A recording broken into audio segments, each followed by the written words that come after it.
What are some difficult chess triangulation studies? Have you ever wondered how some chess players manage to turn a seemingly simple endgame into a winning position?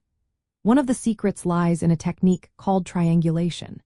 Triangulation is a clever maneuver that allows a player to force their opponent into a disadvantageous position, often leading to Zugzwang, where the opponent must make a move that worsens their situation.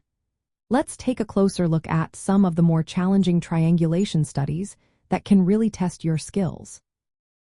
Difficult triangulation studies often involve limited squares for the opponent's king. In these scenarios, the opponent may only have 1 or 2 squares to move, making it hard for them to replicate the triangulation maneuver. The player with more options can exploit this to force Zugzwang. Another key aspect is the interplay with opposition and mind squares. Triangulation is frequently combined with other endgame principles, such as opposition, where the kings face each other with 1 square in between. Mind squares are dangerous squares that can lead to losing material or position.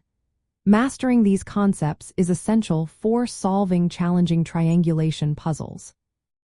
Some studies requiring multiple moves to return to the original position.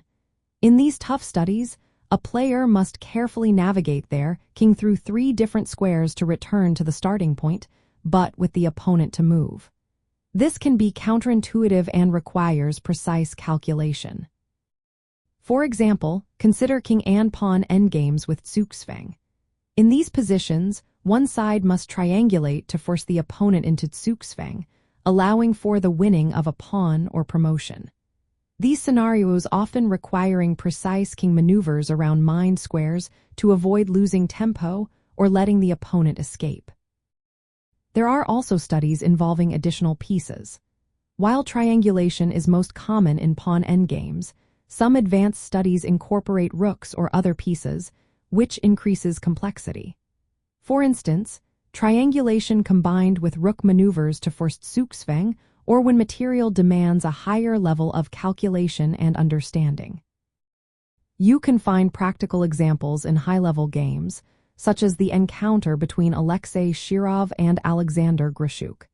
In this game, triangulation is used to gain a decisive advantage, even with the kings far apart.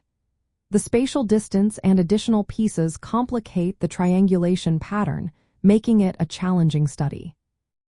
Mark Dvoretsky's Endgame manual features intricate triangulation examples where players must navigate through a sequence of moves to reach the same position but with the opponent to move. These often involve subtle pawn sacrifices and critical king placements. Mastering difficult triangulation studies can significantly improve a player's ability to convert slight advantages in pawn endgames into wins. It can also help save seemingly lost positions by forcing Zugzwang and understanding the delicate balance of tempo and opposition in endgames. Difficult triangulation studies are a true test of a player's understanding of king maneuvers, Zugzwang, and related endgame principles. They are essential for anyone serious about mastering chess endgames.